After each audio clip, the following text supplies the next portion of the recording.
Bien. Pour cette deuxième session consacrée à l'Advaita Vedanta, nous allons parler du couple infernal, les Raga-dvesha. Vous avez déjà entendu parler de cette expression. Elle signifie les préférences et les aversions. J'aime, je n'aime pas.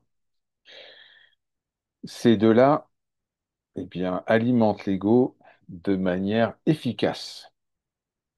À chaque fois que je vais affirmer quelque chose comme j'aime, eh bien, je vais renforcer l'ego. À chaque fois que je vais affirmer quelque chose comme je n'aime pas, je vais également renforcer l'ego.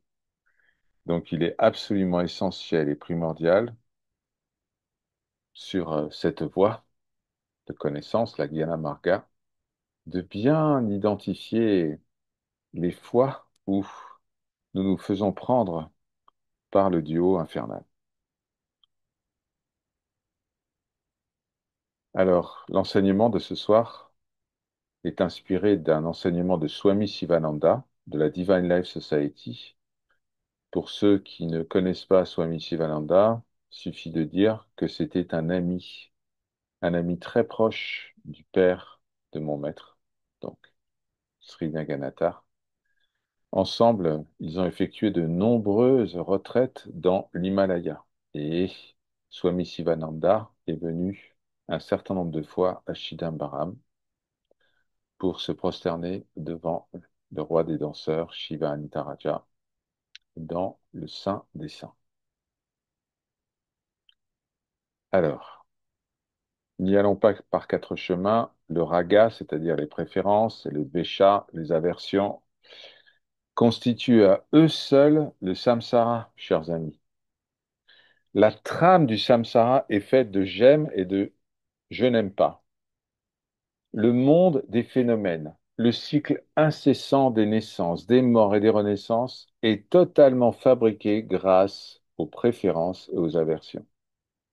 La bonne nouvelle, c'est que les préférences et les aversions peuvent être totalement détruites par la connaissance de notre véritable nature, Brahman. Non seulement par cette connaissance, mais aussi par la dévotion absolue. Les préférences et les aversions, c'est une tendance mentale.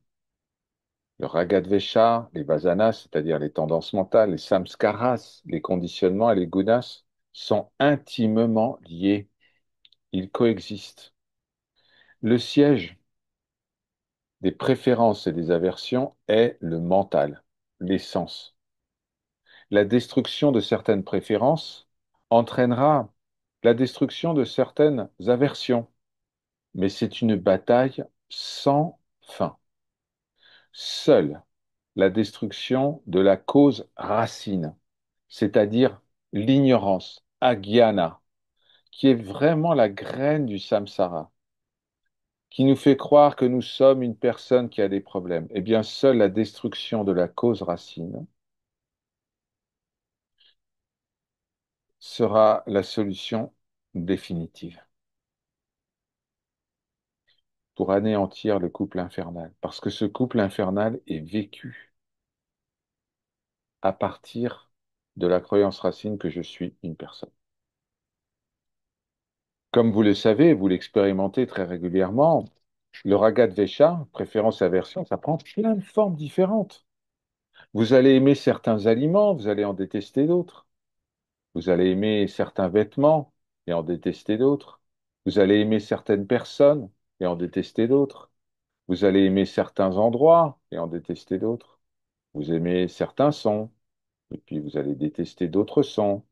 Vous aimez certaines couleurs et vous en détestez d'autres. Vous aimez les choses douces et vous détestez les choses dures. Vous aimez les louanges, le respect, l'honneur et vous détestez le mépris et le déshonneur et la honte. Vous aimez une religion, une opinion, un point de vue, et vous détestez les autres points de vue, les autres religions. Vous aimez le confort, les plaisirs, et vous détestez l'inconfort et la douleur. Ainsi, vous n'avez jamais de paix de l'esprit, car le mental est toujours tiraillé et perturbé par les préférences et les aversions. Oui, les vagues du Ragadvesha perturbent constamment le mental. Alors voilà, une vague apparaît, une vague de préférence, et puis elle s'apaise après un certain temps. Puis une autre vague se lève et ainsi de suite. Il n'y a jamais d'équilibre, jamais de paix.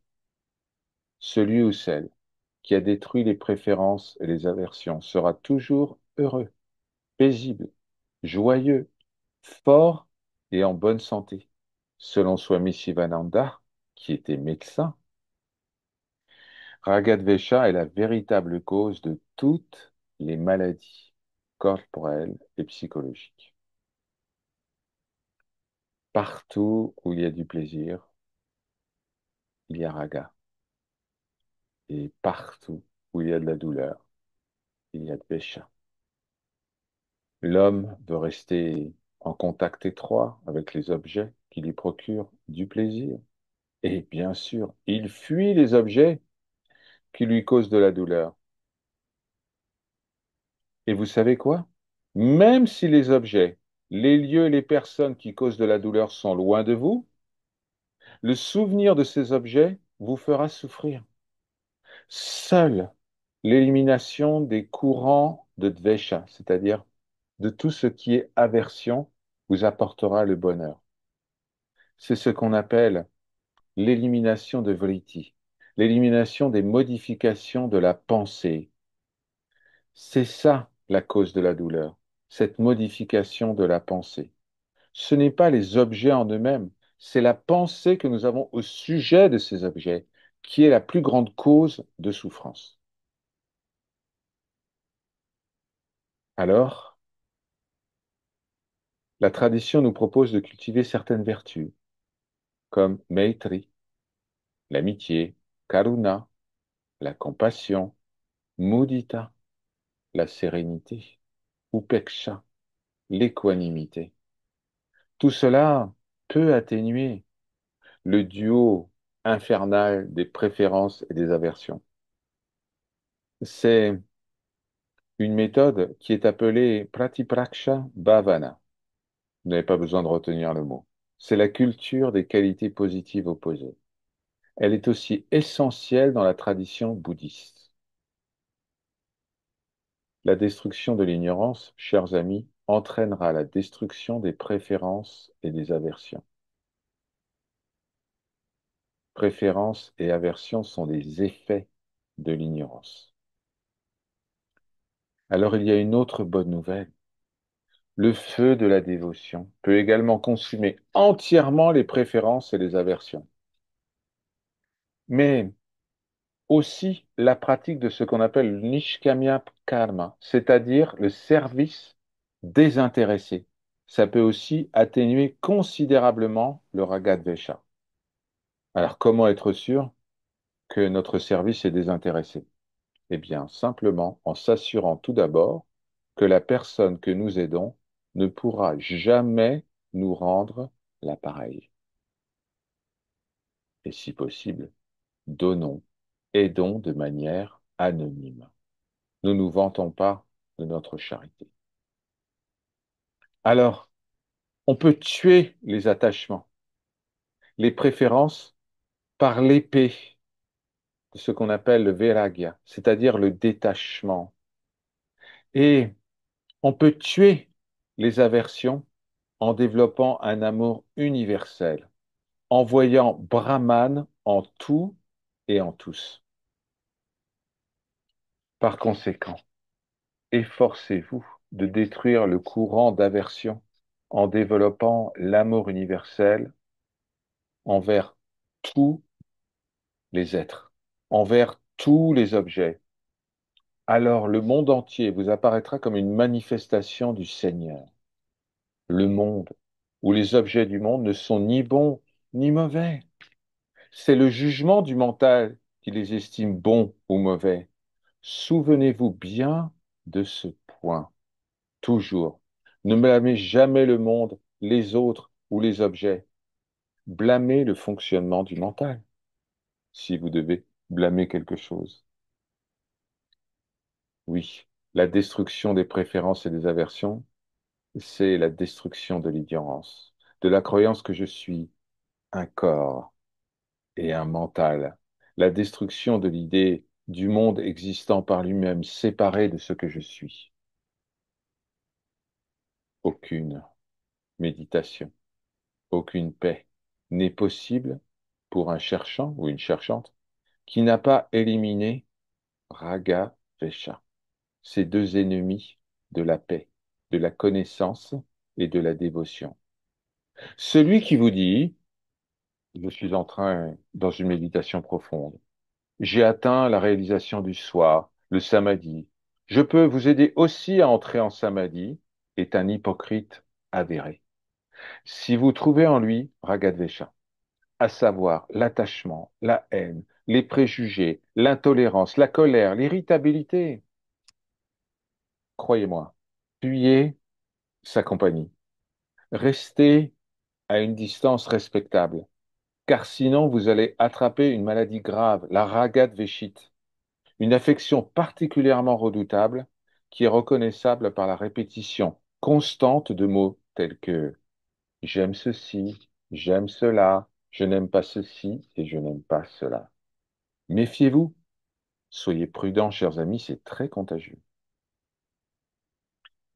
Je vous propose maintenant d'écouter de nouveau les grandes paroles des Upanishads, les Mahavakyas, sans les commenter pour le moment.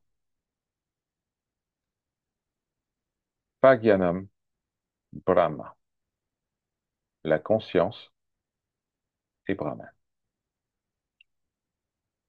Aham Brahmasmi, je suis est Brahman.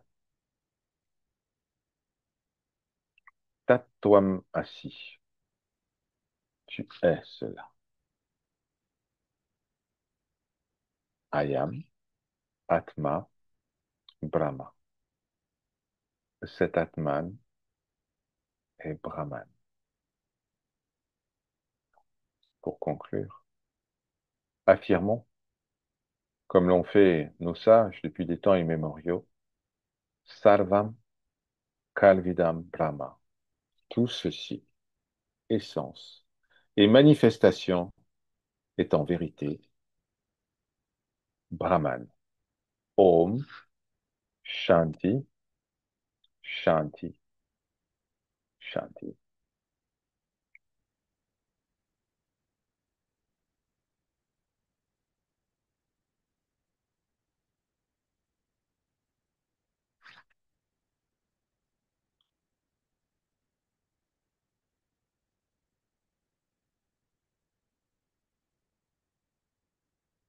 Chers amis, merci pour votre écoute. Maintenant est venu le temps des échanges, des questions éventuelles. Vous avez la parole. Vous pouvez utiliser la boîte de dialogue pour cela ou la main jaune du menu réaction.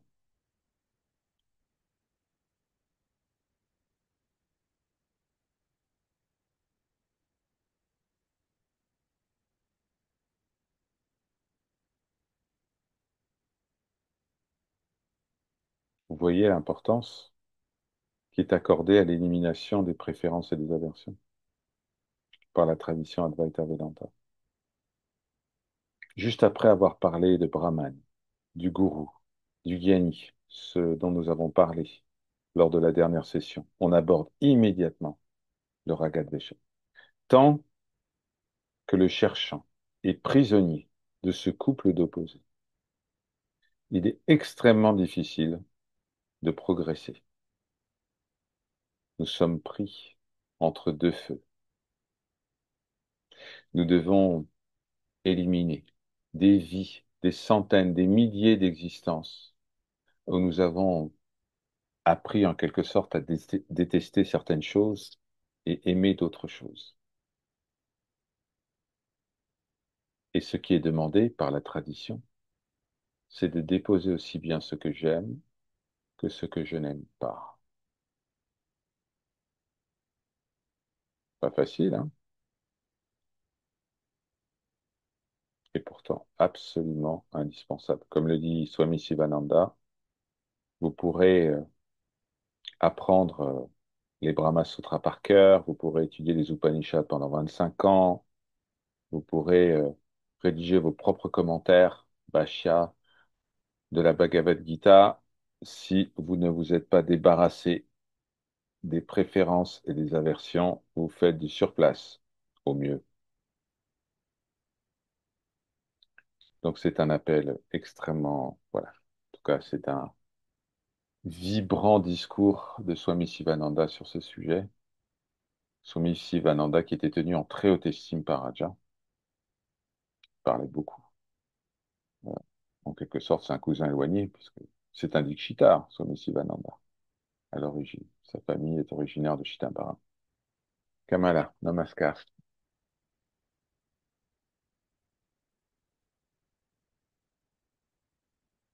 Mettez votre micro. Merci.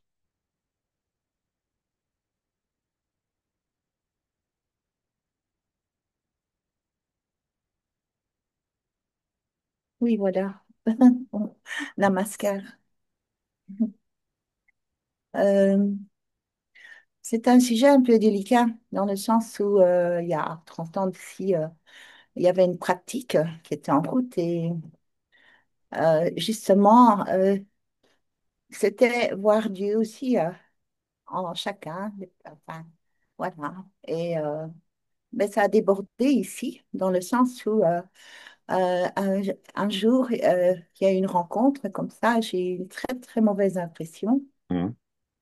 À ce moment-là, il y avait une secrétaire à qui, enfin, à qui j'ai demandé, entre guillemets, j'ai demandé de faire attention parce que je sentais quelque chose de négatif. En fait, cette personne a une approche de plus en plus importante et à l'intérieur, euh, enfin, oui, je me suis dit que j'avais eu des préjugés, vous voyez, mais c'était faux. Ça s'est avéré que je suis tombée sur quelqu'un de terrifiant, de terrifiant. Et donc, parce que j'ai pratiqué de cette façon-là et qu'il n'y a pas eu de discernement. Voilà, c'était une pratique qui, qui a faussé un petit peu. Enfin, c'était dans le destin, vous allez dire, mais ça a été lourd, hein? Oui, comme conséquence, hein. Ah, c'est pas facile. C'est très, très compliqué. Euh, Comment? c'est très compliqué. Quand on est de se débarrasser de, on va dire, de transcender ce couple d'opposés-là, de j'aime, je n'aime pas, c'est extrêmement difficile. Vraiment. Et tout Ça est repose, encore un peu là, oui. C'est et ça. voilà, notamment vis-à-vis des personnes. Les objets, on y arrive assez rapidement. Les Mhm. lieux, on y arrive assez rapidement. Les situations, on y arrive assez rapidement. Mais en ce qui concerne les relations avec les gens, c'est beaucoup plus compliqué parce qu'on est conditionné à ça. On nous a appris à, en quelque sorte, fuir ceux qui nous sont nuisibles et nous rapprocher de ceux qui sont positifs pour nous. Et donc, c'est tout un déconditionnement qui doit être effectué et qui n'est vraiment pas facile. Alors, si on prend chaque personne en disant, bon, là, je vais essayer de l'aimer, celui-là, je vais essayer de faire un effort, je vais être plus tolérant, je vais être plus ouvert, etc., on va s'épuiser dans cette bataille-là. La solution qui est proposée par l'Advaita Vedanta, c'est de dire, bon, plutôt que d'essayer de de passer en revue toutes mes préférences et toutes mes aversions, je vais m'attaquer au problème principal, qui est l'identification avec le corps et le mental, l'identification avec le personnage que je crois être. Lorsque cette identification, lorsqu'il est rompu, c'est-à-dire qu'il est vu qu'en fait, euh, il y a un personnage qui joue son rôle dans la société, mais que je ne suis pas cela, alors les préférences et les aversions qui sont attachées à cette idée du personnage tombent d'elles-mêmes sans qu'on ait besoin véritablement de les adresser spécifiquement. Parce que dès qu'on va les adresser spécifiquement, on va leur donner de l'importance. Quand je vais dire, eh bien, cette personne-là, je vais m'efforcer de l'aimer, le mental va récupérer ça en disant non, non, non, non, c'est pas possible, regarde tout ce qu'elle a fait, regarde tout le mal qu'elle a fait, regarde la personne comment elle est, etc. C'est très compliqué. Donc il faut s'attaquer toujours, non pas aux symptômes, parce que les préférences et les aversions, ce sont des symptômes, c'est des signes. La cause principale, c'est l'ignorance au sujet de ma véritable nature. Qui suis-je en réalité? Est-ce que je suis ce personnage qui a des préférences et des aversions? Et la réponse qui est proposée par l'Advaita Vedanta, c'est non, je ne suis pas cette personne qui croit avoir des amis, des ennemis, des choses qu'elle aime, des choses qu'elle n'aime pas, etc. Est-ce que c'est facile, encore une fois? Non. Le chemin est escarpé, c'est sûr. C'est pas pour tout le monde. C'est pas la voie la plus facile. Mais comme le dit Swami Shivananda, l'élargissement, en tout cas la manifestation de l'amour universel, il en parle dans le texte que je viens de partager avec vous. Il dit la seule solution finalement, c'est d'étendre l'amour au plus grand nombre. C'est de manifester cet amour universel et inconditionnel. Et la dévotion par rapport à une divinité de choix ou par rapport à un enseignant, une enseignante est la clé. Parce que si je suis capable de manifester cette dévotion vis-à-vis d'un seul être de manière inconditionnelle, alors il sera facile ensuite d'élargir ce cercle d'amour à beaucoup plus d'êtres, à beaucoup plus de... Et c'est une bascule qui est importante. Et c'est la bascule qui est demandée par la plupart des sages de la tradition Advaita Vedanta, c'est dire, bon, vous aimez votre maître, vous aimez votre divinité de choix, etc. Essayez de voir votre maître ou votre divinité de choix en tout. C'est la clé. C'est-à-dire, voilà, Brahman ne se manifeste pas dans un seul être. Tout est expression de Brahman. Alors, ça ne veut pas dire qu'on doit tout accepter. Ça ne veut pas dire qu'on doit accepter la méchanceté des autres. Comme on doit pas, voilà, si Brahman se manifeste sous la forme du tigre, c'est l'exemple qui était donné par Raja en me disant, ben, si un tigre vient dans un village, on va le tuer. On va pas le laisser manger les petits-enfants, etc., etc. On reconnaît que c'est une manifestation, simplement le personnage va faire ce qu'il faut au moment où il le faut pour gérer la situation. Mais oui, ça n'est pas facile. C'est pour ça que ce serviteur a souhaité que cette leçon enfin cet enseignement sur les Ragadvesha soit immédiatement partagé juste après l'introduction. Parce que c'est le grand cap. C'est le- c'est l'obstacle principal sur la route. Une fois que les Ragadvesha, c'est-à-dire les préférences et les aversions, ont été écartées en quelque sorte, il y a déjà un bond en avant qui est très important, très significatif. C'est un Merci. peu comme la bataille aussi envers Voilà, Ramana. Ramana, a enlevé l'épouse de Rama. c'est ça. Il y a une bataille. Il y a Il une y a une bataille. bataille, il y a une bataille, mais à la fin, lorsque Ramana est en train d'expirer, Rama lui dit, je te pardonne et je t'accueille au Vaikunta.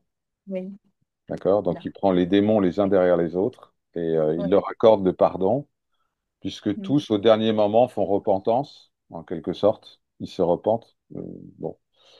Euh, il suffit, en fait, et ça, on voit l'infinie miséricorde du Seigneur, puisqu'il suffit d'une seconde de repentance juste avant de se voiler, en quelque sorte, pour que tout soit oublié. Magnifique. C'est les préjugés aussi qui viennent comme ça. Mhm. Je ne sais pas pourquoi. Dans le C'est l'héri- mental. c'est l'héritage de milliers et de milliers d'existences. C'est des conditionnements qui ont été acquis lors de d'autres existences où on reconnaît, en fait, c'est subconscient, hein, mais on reconnaît un comportement, on reconnaît un visage, on reconnaît une attitude, et tout de suite, ça vient réveiller des choses qu'on croyait complètement enfouies. Mais Mhm. voilà, vous le savez sans doute, on a un cerveau reptilien, je ne sais pas si vous savez ça, on a un petit reste comme ça, ou par exemple, si vous voyez une ombre qui s'approche de vous depuis le bas, à côté de votre pied, vous allez sursauter immédiatement. C'est un réflexe reptilien. Parce que pendant des millions et des millions d'années, nos ancêtres ont appris à avoir peur des serpents. Donc, si vous voyez une ombre qui s'approche de votre pied, vous allez sursauter. Et ça va à la vitesse de la lumière. Vous n'avez même pas le temps de penser, ah, il faut que je bouge mon pied parce qu'il y a peut-être un objet qui arrive. C'est instantané. Il y a plein comme ça de choses qui sont engrammées dans notre inconscient. Voilà. Mais tout ça, c'est lié, encore une fois, à l'idée que je suis une personne et que quelqu'un peut me faire du mal. Donc que je dois me prémunir, que je dois fuir ce qui peut me détruire ou me blesser.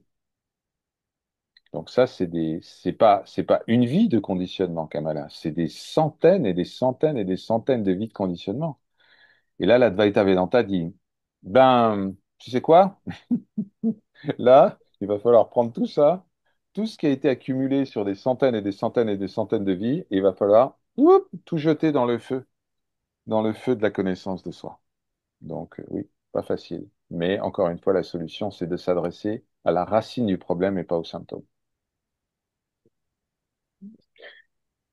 Alors, je vois une question de Yamuna. Là, Namaskar. Alors, Mita Sadvika, les choix alimentaires préconisés par Sri Ramana ou autres choix sadviques. Alors, très bonne question. Les préconisations de Sri Ramana ne sont pas particulièrement destinées à nous faire plaisir, ou elles ne répondent pas au Ragadvesha. Mita Sadvika, c'est pas forcément agréable pour tout le monde.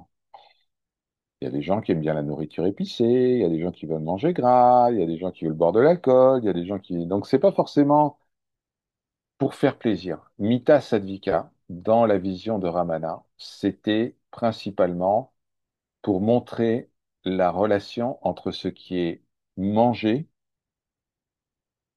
d'accord, et la façon dont ça va se transformer, la façon dont ça va exalter plus ou moins certains attributs. Donc, si je mange Mita Sattvika, mon esprit, mon mental est censé s'apaiser, se purifier, etc. Alors que si je mange des aliments qui sont tamas ou rajas, ça va perturber la digestion, ça va perturber donc le fonctionnement du mental, etc.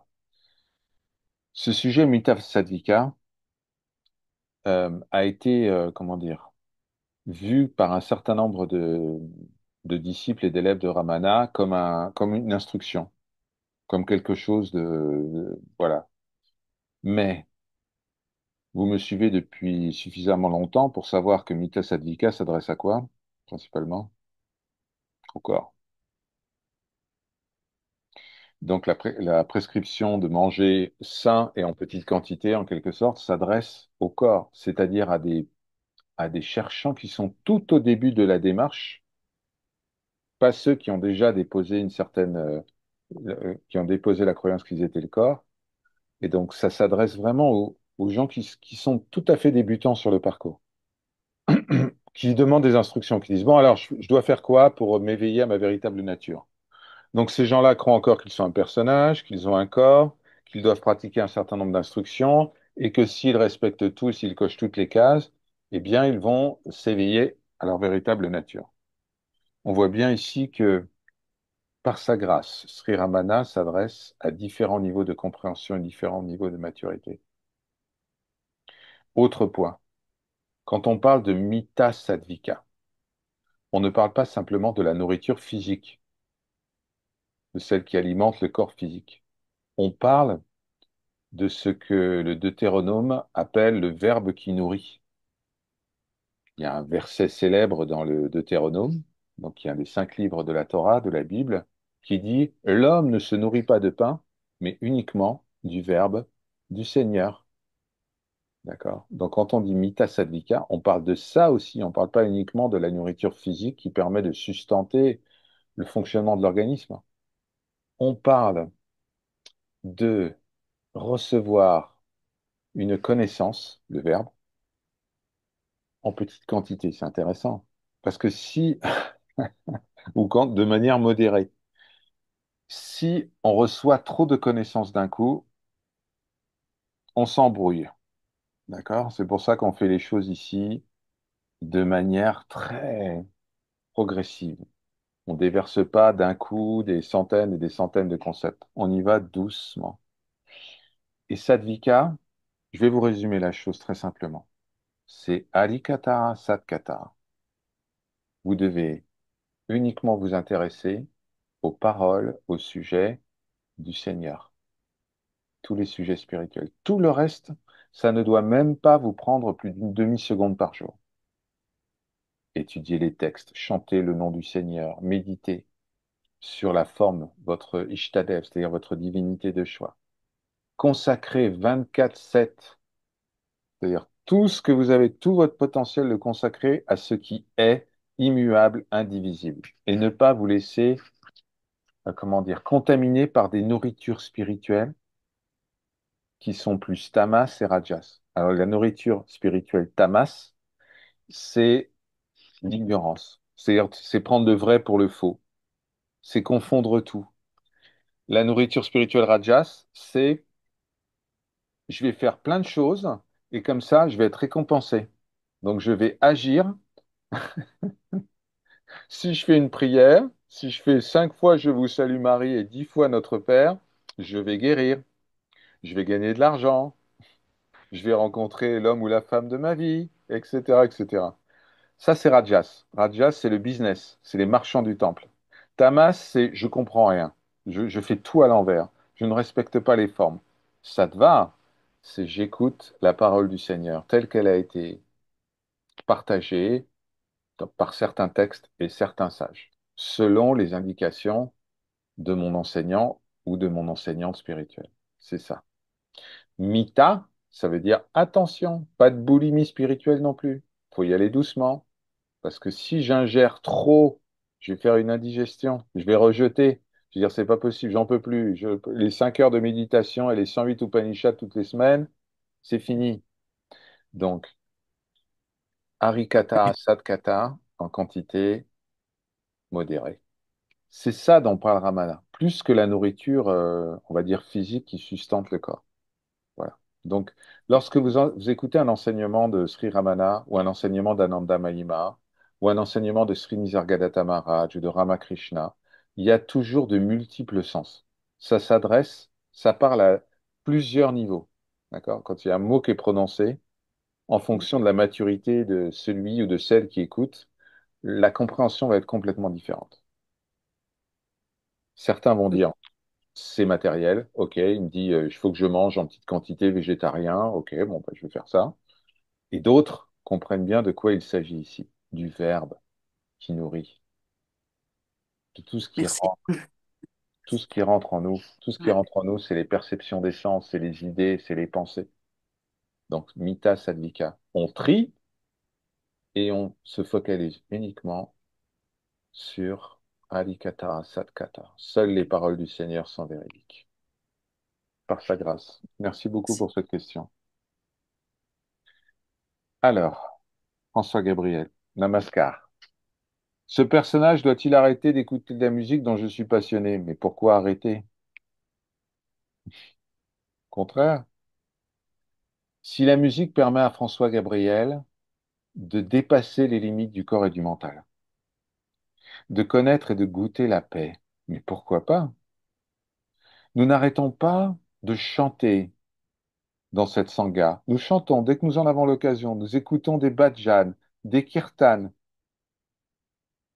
La musique est un merveilleux moyen d'accéder à une connaissance directe et intuitive, sans passer par le mental, la réflexion, etc. On se laisse emporter par une symphonie, on se laisse hypnotiser par un rythme. C'est ce qui se passe lorsque tous les matins nous nous retrouvons à 8h30, un peu plus tôt pour certains comme Janani, 2h30 du matin quand même.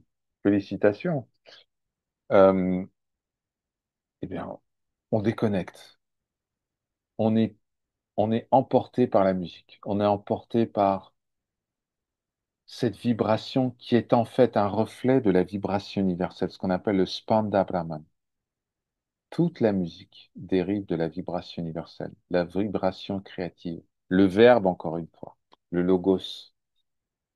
La musique, c'est une expression du logos. Seulement comme ça court-circuite le mental, on est directement connecté. Donc, François, de grâce, continuez à écouter de la musique, laissez-vous porter, vous adorez la musique, très bien, magnifique. Mais ce que vous pouvez faire, bien sûr, c'est une fois que vous avez entendu votre air préféré, votre mélodie de choix, simplement joignez les mains et vous dites, quelle grâce Seigneur, grâce à toi. Je peux entendre cela, je peux recevoir cela. Gratitude infinie. Toujours remercier quand il y a un bon moment dans la vie. On oublie de remercier souvent, on pense que ça nous est dû, que grâce à nos efforts, à notre formidable personnalité, à notre charme inné, eh bien, voilà, tout est dû. Mais c'est pas vrai. Tout est un cadeau du Seigneur. Donc, lorsque nous avons la possibilité d'entendre une musique qui nous plaît, de voir un paysage magnifique. Tout à l'heure, j'étais au parc à Séoul, en Corée. Il y a un grand parc, il y a une montagne. Il y avait, vous savez, ce décor magnifique. C'est pareil au Canada où tous les arbres sont rouges, jaunes, oranges. Un spectacle merveilleux. Les feuilles volent dans le vent. C'est extraordinaire. Une sérénité, voilà. On ne peut que s'émerveiller devant cela et remercier le Seigneur pour tous les bienfaits qu'il nous offre, seconde après seconde. C'est magnifique. Je vous invite d'ailleurs, si vous avez l'opportunité, allez vous balader en forêt, là. C'est le bon moment. C'est magnifique ce moment-là. Absolument extraordinaire. De voir à quel point le Seigneur habille sa création de toutes les couleurs. Extraordinaire. Magnifique.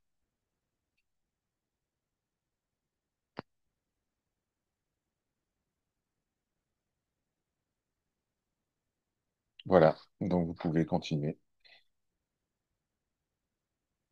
Ici, vous le savez, la musique fait toujours partie intégrante de nos réunions.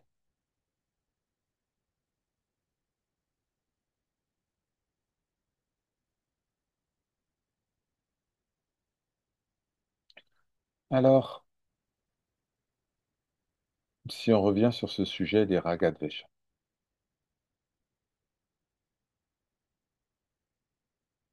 je vais vous donner une petite astuce pour gérer tout ça.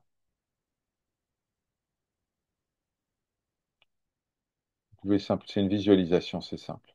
Vous pouvez simplement fermer les yeux et imaginer l'océan.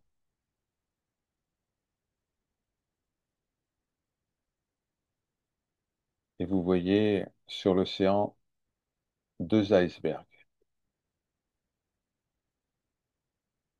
Un s'appelle Raga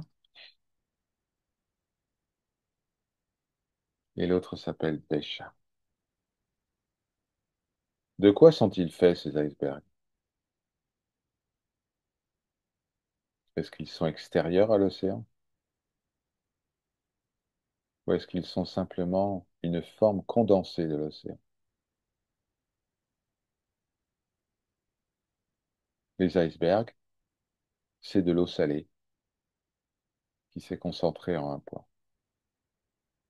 Ce qui fait qu'entre le substrat, le substrat infini que vous êtes, représenté par l'océan, et les deux icebergs qui sont les préférences et les aversions, en vérité, il n'y a pas de différence de nature. Alors, simplement, vous pouvez visualiser ces deux icebergs en train de fondre. Imaginez que la mer se réchauffe, que vous rapprochez de l'équateur. C'est réchauffé par quoi? Par le feu de la dévotion. Vous vous rapprochez de l'équateur. Et les icebergs deviennent de plus en plus petits. Ils fondent comme deux glaçons dans un verre. Ils retournent à la source. Ils n'ont jamais été différents de la source. Ils ne sont donc pas différents de vous. Ils sont un aspect de vous. Donc plutôt que de s'opposer aux préférences et aux aversions, l'invitation ici est de reconnaître qu'ils sont partie intégrante de l'océan que vous êtes, cet océan infini. Et par rapport à l'océan, même le plus grand iceberg n'est rien.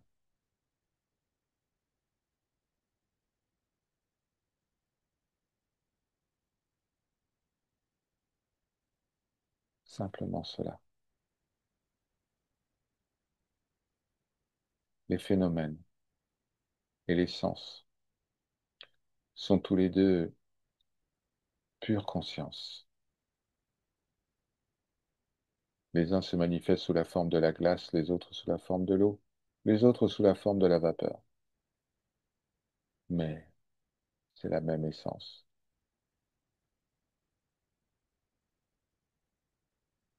Plutôt que de rejeter, accueillez.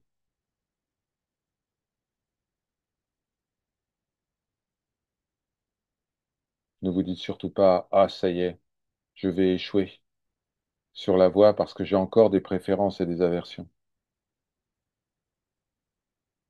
Les préférences et les aversions ne sont pas différentes de ce que vous êtes. Elles ne sont en aucune manière un obstacle.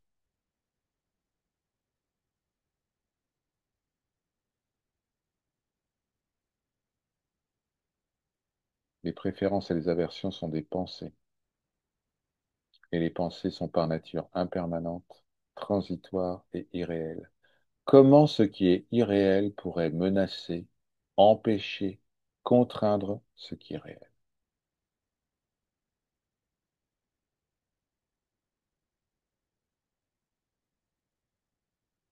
Regardez l'iceberg fondre, ou le glaçon dans votre verre.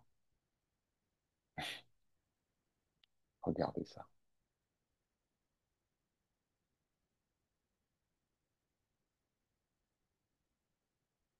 Est-ce que le glaçon ou l'iceberg a une existence propre en dehors de l'eau dont il est issu?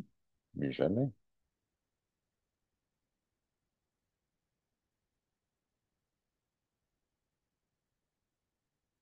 Il semble que l'eau se condense parfois.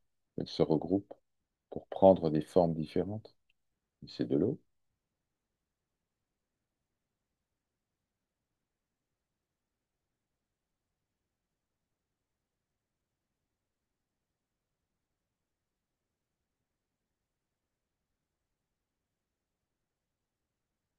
Vous n'avez même pas besoin d'exercer une vigilance par rapport aux préférences, aux aversions.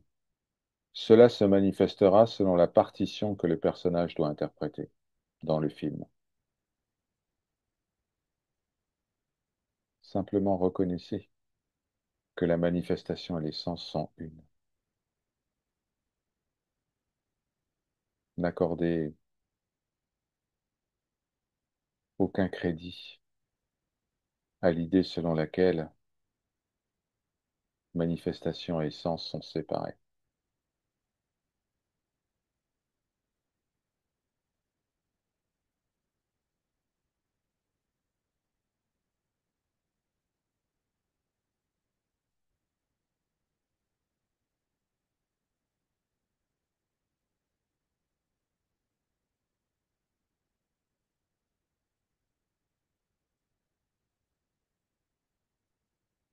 Laissez fondre les glaçons. N'essayez pas de les saisir. N'essayez pas de les remettre dans le congélateur.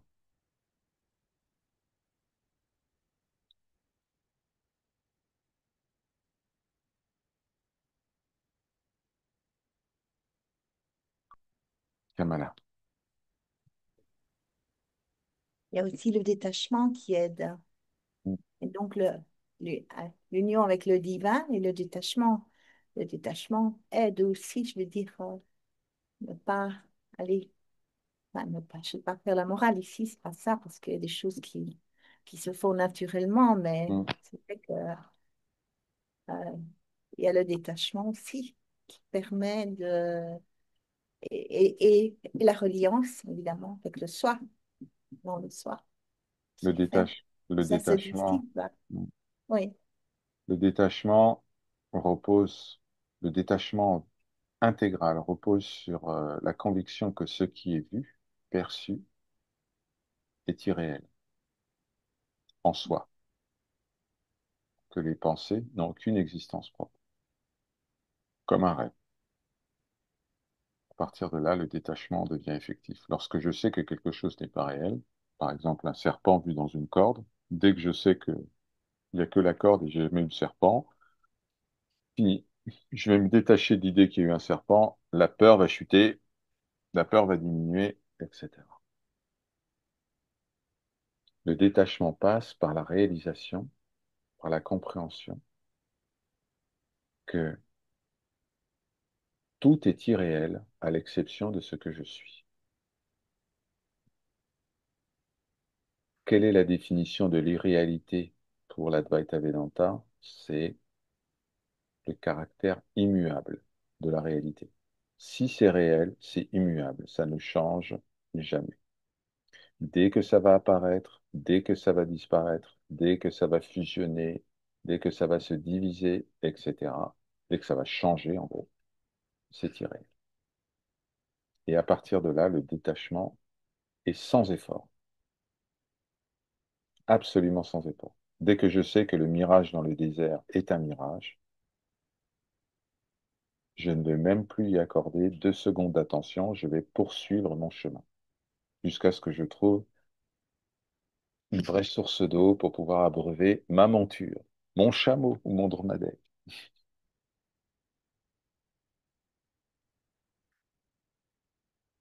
Mais tant qu'il y a cette impression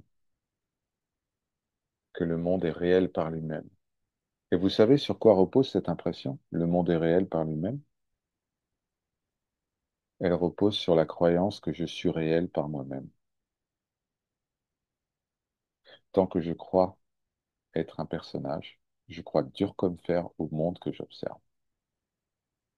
Le monde que vous voyez, chers amis, le monde que vous percevez, est un reflet de la croyance que vous entretenez au sujet de votre propre personne. Le monde que vous voyez est un reflet de votre personnalité. Oh, ça y est.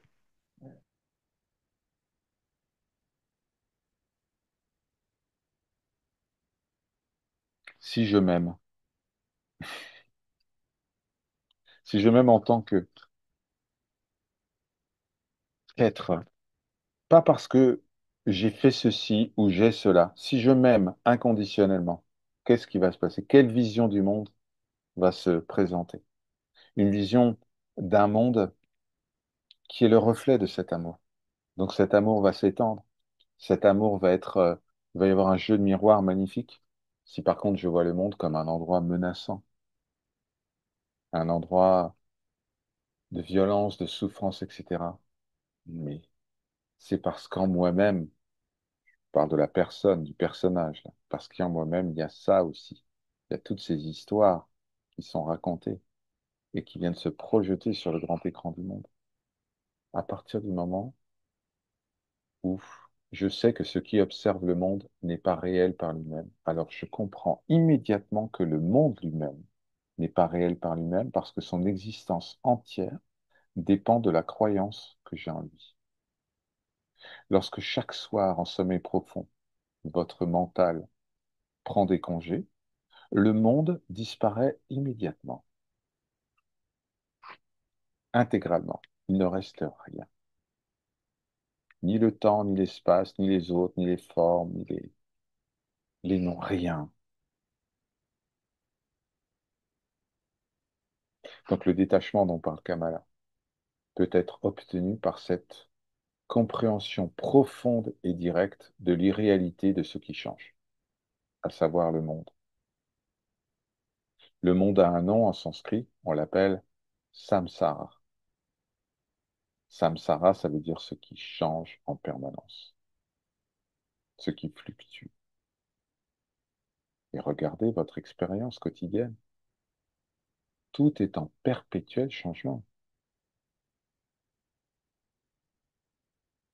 Même des choses que vous tenez pour acquises, relativement constantes, comme le corps, votre corps. Il suffit de regarder des photos de vous il y a 10 ans, 20 ans, 30 ans. Il n'y a pas une cellule de votre corps qui est la même, vous le savez. Vous savez que les os se renouvellent au bout de quelques années. Il y a peut-être quelques cellules du cerveau, mais tout le reste est renouvelé en permanence.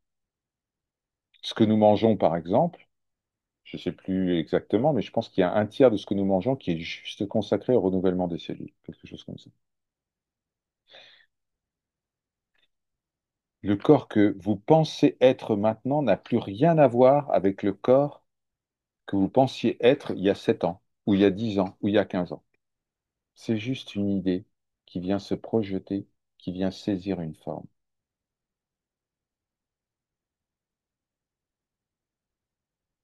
Et à partir du moment où il y a cette identification avec le corps, alors tout se déploie, y compris notre fameux duo infernal des préférences et des aversions. En vérité, vous n'êtes pas concerné, ni par les préférences, ni par les aversions. Ce que vous êtes transcende tout cela.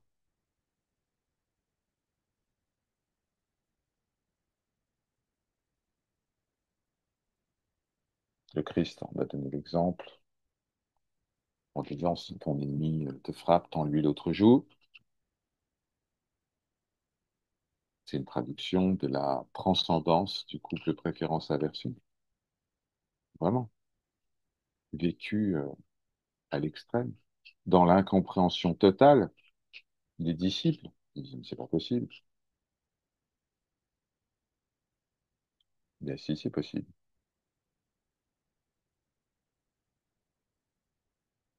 Ni ami, ni ennemi, ni essence, ni manifestation, ni soi, ni non-soi, ni préférence, ni aversion. Vous êtes la pure conscience, sans effort et sans choix.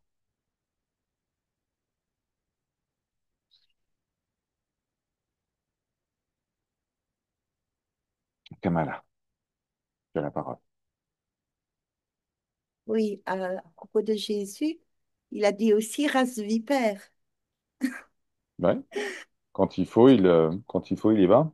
Quand Oui, quand il y a, par exemple, les marchands du temple, un fameux épisode, et puis il dit aussi, je ne suis pas venu apporter la paix, mais l'épée. Mais de quoi on parle? De quelle épée nous parlons? De la fameuse épée du détachement, de celle qui tranche les attachements. Ce que la tradition Vedanta appelle le Vajra, la tradition bouddhiste aussi, le Vajra. L'idée de cette épée qui vient trancher l'illusion, qui vient mettre fin à Maya. C'est cette épée qui est utilisée par la déesse Kali, selon la tradition védique, pour détruire les démons qui sont les représentants en quelque sorte de l'illusion, du samsara. Alors nous allons oui, poursuivre la semaine prochaine. Nous allons continuer notre exploration du Vedanta et notamment nous allons parler d'un concept très important, je vais vous l'écrire, Adhyaropa Appavada. Essentiel. Voilà, ça vient d'apparaître dans votre boîte de dialogue. Adhyaropa Appavada. Mais qu'est-ce que c'est que ça encore? Qu'est-ce qui nous fait? Alors, Adhyaropa, c'est la superposition. Il y a la réalité une, immuable, etc. Et viennent se superposer à cette réalité une, immuable, l'idée que je suis une personne avec un corps, avec des problèmes, avec une histoire, là, là, là, là, là, là, là. Ça, c'est Adhyaropa. Le voilement, si vous préférez, la superposition. Appavada, c'est le dévoilement. Donc, je viens retirer tout ce qui est venu se superposer sur la réalité une et simple que nous sommes tous et toutes. Donc, c'est cette mécanique qui est très utilisée en Vedanta, où on va d'abord identifier le voile, et pour ça, on utilise le fameux neti-neti. Vous savez, je ne suis pas ceci, je ne suis pas cela. Rappelez-vous du Nirvana Shatakam, du chant d'Adi Shankara. Je ne suis ni le corps, ni les éléments, etc., etc. Et ensuite, on va affirmer. Donc d'abord, on retire et on affirme. Donc, je ne suis pas ceci, je ne suis pas cela. Donc, on vient démonter la partie Adhyaropa, tout ce qui est venu se superposer au fur et à mesure de notre évolution. Et ensuite, on affirme. Chidanandarupa, Shivoham, Shivoham. Je suis conscience plénitude, je suis Shiva, je suis Shiva. Donc, cette mécanique de on démonte l'illusion et ensuite on affirme ce que nous sommes, c'est une méthodologie qui est extrêmement fréquente en Advaita Vedanta. Extrêmement fréquente. Et je vous donnerai multitude d'exemples la semaine prochaine dans ce qu'on appelle les nyayas. Ce sont les métaphores qui permettent de comprendre ça. Je l'écris aussi, vous l'avez dans la boîte de dialogue. Les nyayas, ce sont les métaphores qui permettent d'illustrer ce que nous ne sommes pas et ce que nous sommes. Exemple de métaphore hyper connue, le Raju Sarpa, c'est-à-dire l'exemple du serpent ou de la corde prise pour un serpent. D'accord? Donc ça, c'est un exemple classique de Adyarapa-Pavala. Donc, tu n'es pas le serpent, tu es la corde. Il y a plein d'autres sujets comme ça. Tu n'es pas les bijoux en or, tu es l'or qui les compose. Et d'autres, et d'autres. On va, on va, on va regarder ça. C'est bien que vous connaissiez ça, parce que c'est toujours, si un jour on vous demande, voilà, c'est quoi, explique-moi l'Advaita Vedanta, et que vous pouvez simplement utiliser ces métaphores. Je vous ai cité le serpent et la corde. Il y a aussi la métaphore archi célèbre du 10e homme, dont on va reparler. Certains d'entre vous la connaissent déjà. Donc des 10 personnes qui traversent une rivière, 10 ignorants traversent une rivière, ils se retrouvent, ils veulent savoir s'ils n'ont pas perdu quelqu'un au cours de la traversée, ils commencent à se compter et forcément ils s'aperçoivent que ils imaginent qu'ils sont que 9 parce qu'ils oublient de se compter eux-mêmes. Voilà. Et il faut qu'un visiteur miséricordieux, compatissant, vienne et leur dise, mais oh les gars, là, vous avez oublié de vous compter. Et c'est pour cela que Sri Ramana dit notamment dans le poème ou la Donarpado, les 40 versets sur la réalité, souvenez-vous que vous n'êtes jamais que le 10e homme de la fable védique, dans un des tout derniers versets.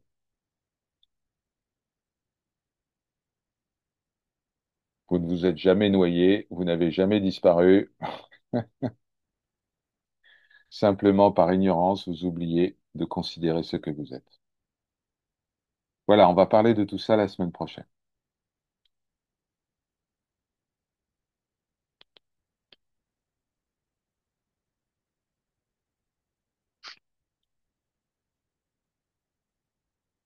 Chers amis, ainsi s'achève cette session.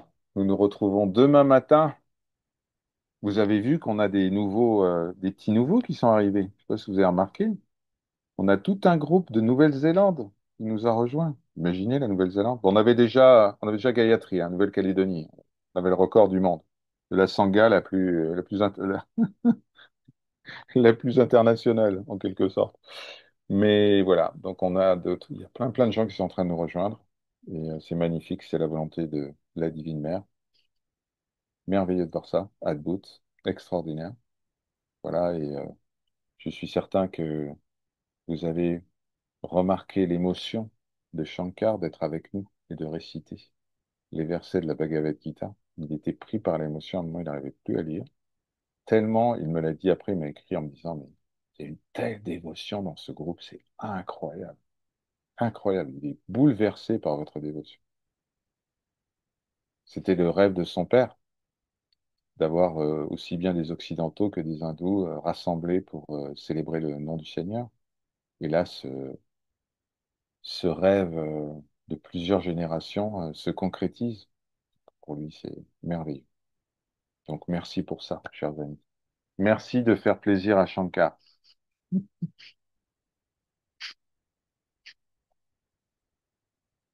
Par sa grâce. Om Shanti. Shanti. Shanti.